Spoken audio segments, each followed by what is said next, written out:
And you feel like you have this child, and you're excited. You can have all these plans for him, and then you're essentially told that your child's not going to be a doctor or an astronaut or a professional athlete, you know? And you do kind of, I mean, there is that letdown in that, but what changes isn't your, I guess it's kind of like my ego. It isn't him, it was me. And it's okay, you know, and like all the books now say, it's okay to feel that way. It's okay to feel that. You're learning something about your child, and it's going to be different than what you expected. So, yeah, that's just, there was that feeling of my priorities, my expectations do need to change. But, like I said, once you, I think it probably happens with a lot of parents. Once you see your child, and once he's out, and you get to see him, and you get that smile, and you get the babbling, you don't care. You just want whatever his potential is. I just want to max it out. I want to give him everything he can to do what he can. I first found out Tracy was pregnant in September of 2008. She called me. I was on my way to the substitute. She had gone to work herself, taken a test in the bathroom at work, and I could hear the other women in the background. They were happy, celebrating, and I was excited too. I really did, you know. And it was just tough because going to a classroom full of kids and you really have no one to tell. We first found out Zane had complications at the first sonogram, ultrasound. Tracy was considered a high-risk pregnancy due to a couple miscarriages before, and we saw his little pill-sized self inside of her, and on his neck there was a fluid, and this fluid is normally pumped through the rest of the fetus with his heart, his little tiny-sized heart, but with it building up on his neck, it's an indication that there is a problem with the heart, and it's a problem with the development.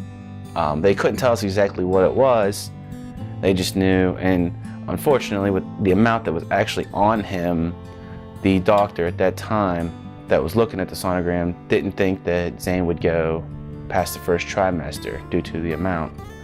And the complications up to that point, we might as well abort. And I mean, he even gave us information, phone numbers, areas that do the abortions.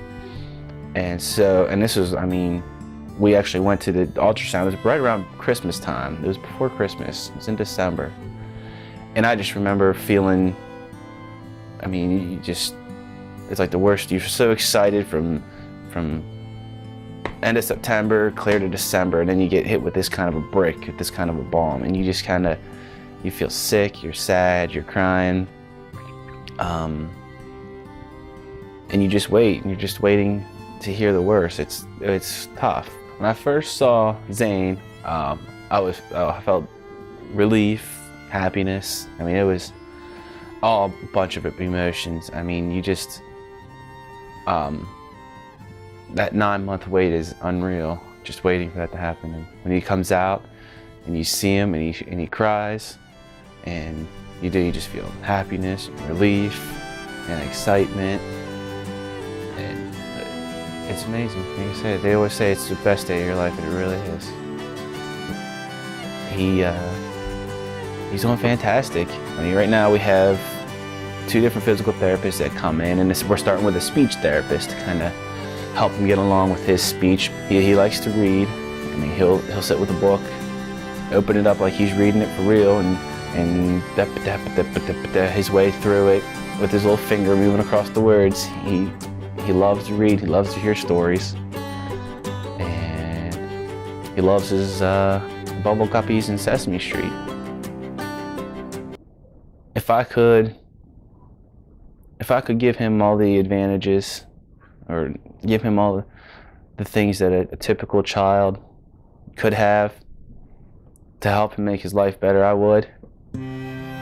But I would miss the little boy that I have now. I would miss him every day because it is. He's fun. He's a hoot. He's great to have around. Because he's great. There's just nothing else to it. He's great.